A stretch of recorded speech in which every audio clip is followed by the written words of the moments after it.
मशरक़ वस्ती अरसा दराज से कशीदगी का शिकार है और 3 जनवरी के वाक़यात और फिर 8 जनवरी को अलग सुबह उसका जो रद्दअमल आया उसने कशीदगी में इजाफ़ा किया है। पाकिस्तान का मौक़िफ़ है कि इस ख़ित्ते की कशीदगी पूरे ख़ित्ते के लिए और हमारे मफ़ाद में नहीं है। हमारी ख्वाहिश है कि ये इलाका किसी नई जंग का में ना धकेल दिया जाए और किसी नई जंग का मुतहम्मिल हो नहीं सकता। चुनाचे पाकिस्तान की कोशिश रही है और हम अपनी कोशिशें जारी रखेंगे कि हम मामलात को ठंडा करें, मामलात को सुलझाने की कोशिश करें और मामलात को डिफ्यूज़ करें, डी एस्केलेशन की तरफ आगे बढ़ें।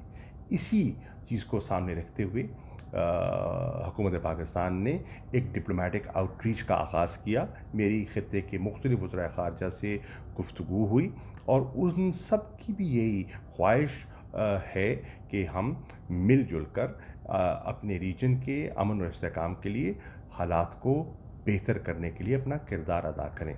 वज़ीर आज़म पाकिस्तान इमरान खान साहब ने मुझे ये हिदायत की है कि मैं मामलात को सुधारने के लिए और अमन की हमारी जो ख्वाहिश है उसको आगे बढ़ाने के लिए मैं ईरान जाऊं, मैं सऊदी अरब जाऊं और मैं अमेरिका भी जाऊं।